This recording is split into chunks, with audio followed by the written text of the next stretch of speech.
Segala sesuatu yang kita dengar adalah pendapat, bukan fakta. Segala sesuatu yang kita lihat adalah perspektif, bukan kebenaran. Marcus Aurelius. Halo semuanya, selamat datang di Jalan Terang.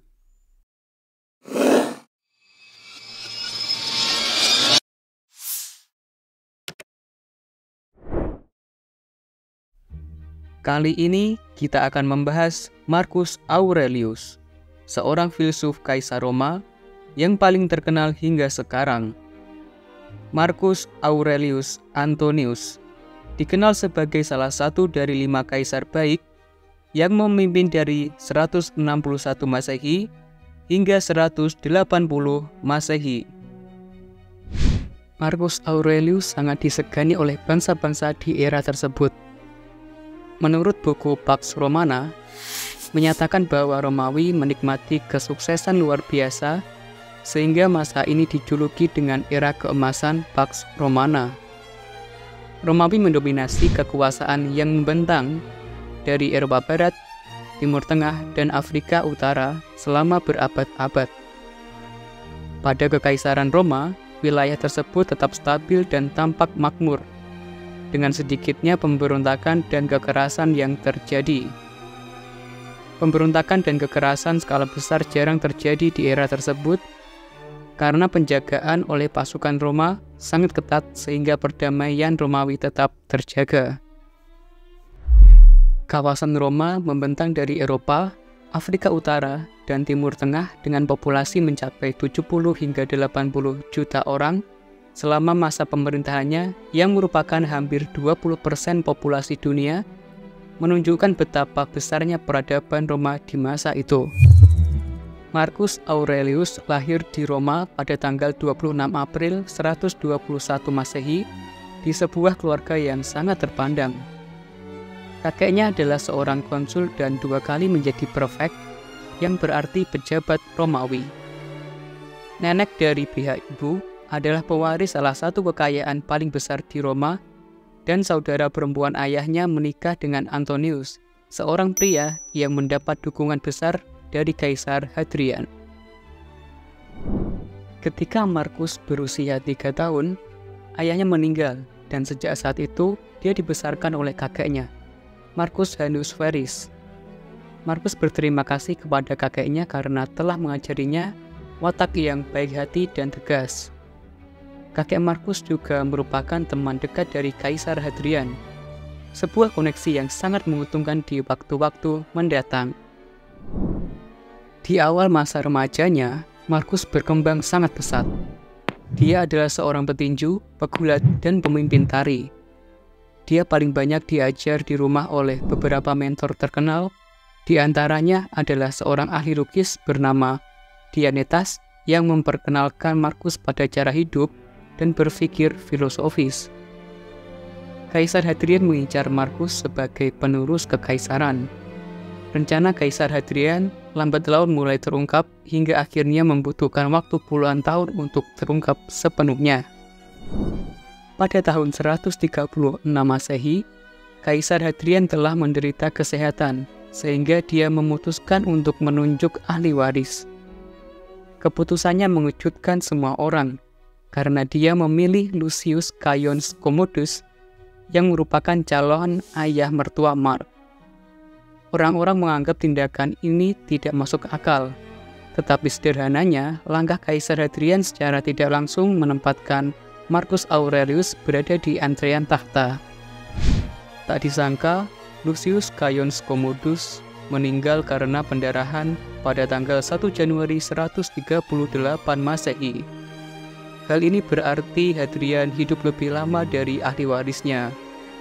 Beberapa minggu kemudian Hadrian telah membuat pilihan baru, yaitu menyatakan Antonius Pius akan menjadi Kaisar Roma dengan syarat Antoninus harus mengadopsi 2 pemuda, yaitu 1 putra mendiang pewaris pertama, Hadrian Lucius Verus yang merupakan keponakan Antoninus, dan cucu teman dekat Hadrian, Marcus Aurelius. Pada tahun 140 Masehi, Antoninus meminta Markus untuk menikahi putrinya, yaitu Faustina. Markus menyetujuinya, lalu membatalkan pertunangan sebelumnya dengan kakak perempuan Lucius.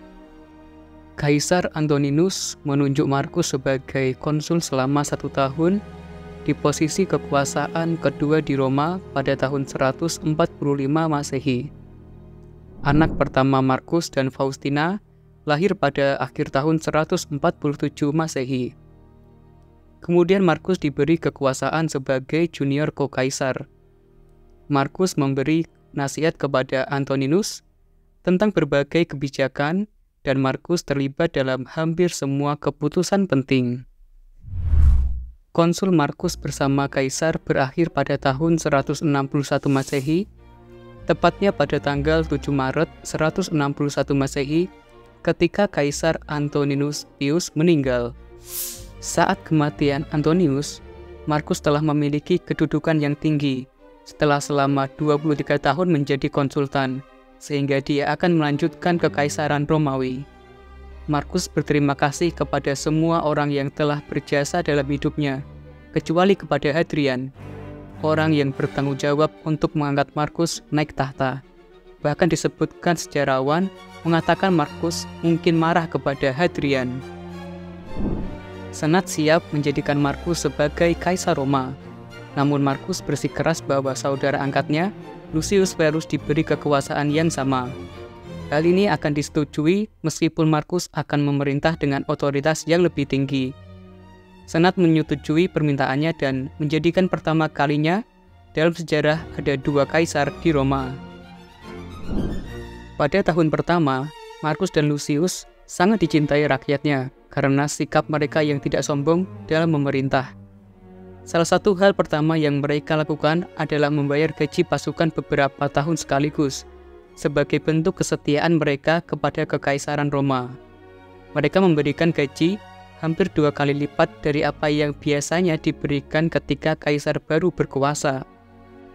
Menurut jurnal Foreign Groups de Roma, during the first centuries of the empire, menyatakan bahwa dengan duduknya Marcus Aurelius di singgasana kekaisaran, beliau tetap berpegang teguh pada filsafat sehingga jajaran filsuf banyak terpilih untuk mengisi posisi penting di pemerintahan kekaisaran. Kritik dan saran dari para filsuf disampaikan secara santun, sehingga Markus dapat menerimanya, kemudian melakukan pembenahan untuk menciptakan suasana damai dan penuh kebahagiaan yang akan berakhir segera menjadi kenangan indah di musim semi. Masa berlalu hingga pada tahun 162 Masehi, Sungai Tiber membanjiri sebagian besar Roma, yang menghancurkan rumah-rumah, menghanyutkan beberapa hewan peliharaan, dan masyarakat meninggalkan kota dalam keadaan lapar. Pada saat yang sama, Suriah yang dikuasai Romawi diserang oleh Parthia, kekuatan militer besar dari Timur Tengah dan salah satu musuh terbesar Roma. Lucius diperintahkan Markus untuk perang dengan mereformasi Lucius dan menjadikannya kaisar yang dia percaya mampu untuk menangani serangan Parthia. Tetapi Lucius menghabiskan sebagian besar kampanye militernya dengan berjudi dan berpesta. Akhirnya Markus mengandalkan sebagian besar jenderalnya yang cerdas dan berpengalaman dalam 5 tahun, serta tetap dipimpin Lucius. Setelah semuanya siap, pasukan Romawi yang dipimpin Lucius berangkat ke Suriah untuk berperang. Pertempuran terjadi sangat sengit, dan pada akhirnya Lucius berhasil membawa kemenangan ke Markus dan Roma. Sayangnya itu bukan satu-satunya hal yang akan dibawa kembali oleh Lucius dan pasukan yang kembali ke Roma. Namun yang dibawa kembali bersama mereka adalah penyakit-penyakit yang akan mewabah dengan cepat sehingga kepanikan serta ketakutan terjadi di seluruh kota. Menurut buku Galens de Indolencia and the History of the Roman Empire, menyatakan bahwa wabah ini berasal dari timur, tempat Lucius Verus berkampanye melawan Parthia pada pertengahan tahun 162 Masehi. Ketidakdisiplinan militer atau mungkin karena ketidaksopanan di sebuah kuil di Babilonia sebagai penyebab langsung menjangkitnya wabah. Meskipun ada pula yang tidak menyebutkan pemicu spesifik terjadinya bencana, akan tetapi semua setuju bahwa pasukan Lucius Verus membawa penyakit saat mereka kembali ke Roma. Italia, Roma, dan provinsi-provinsi semua terkena dampaknya. Marcus Aurelius tetap tabah dan kuat demi rakyatnya. Kemudian Marcus mempekerjakan Claudius Galen, dokter paling terkenal pada masanya, untuk menangani wabah penyakit. Marcus menjual harta kekaisaran dan melakukan penggalangan dana untuk membayar pemakaman korban wabah. Roma memberikan kompensasi kepada rakyat Romawi yang menderita. Marcus menghadiri pemakaman dan memberikan pidato pada setiap kesempatan, dan Marcus Aurelius tidak bisa menahan diri dari menangis.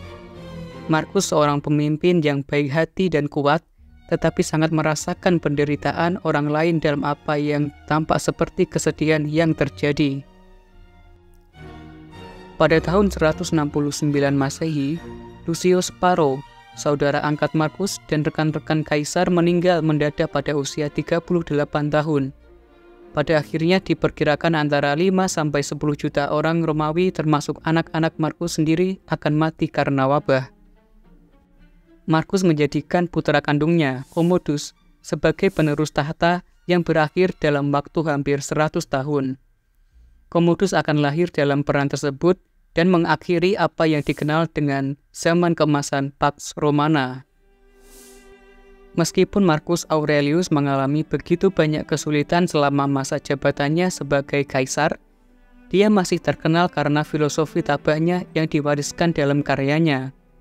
Karya tulisnya sendiri dengan nama Meditation, sebuah filosofi stoikisme yang pada awalnya ditulis untuk dirinya sendiri. Akhirnya karya tersebut dipublikasi. Karyanya memiliki nuansa modern dengan banyak pemikiran dan idenya digunakan dalam terapi kesehatan mental dan filosofi self-help pada saat ini. Stoik ditulis pada tahun-tahun terakhir pemerintahannya, tahun-tahun terakhir Perang Jerman, dan 1 dekade setelah wabah penyakit. Stoik telah menjadi teks filosofis yang populer sepanjang sejarah. Stoik sebagai filsafat yang membantu Marcus sepanjang hidupnya berpusat pada gagasan bahwa kita masing-masing memiliki kekuatan atas pikiran dan mengendalikan pikiran kita sendiri. Kita tidak dapat mengendalikan peristiwa di luar, tetapi yang dapat kita kendalikan adalah reaksi kita terhadap peristiwa yang terjadi. Ada banyak karya seni indah dari masa hidupnya yang menggambarkan dirinya mulai dari masa muda hingga usia yang lebih tua, sehingga kita benar-benar memiliki spektrum yang luar biasa ini.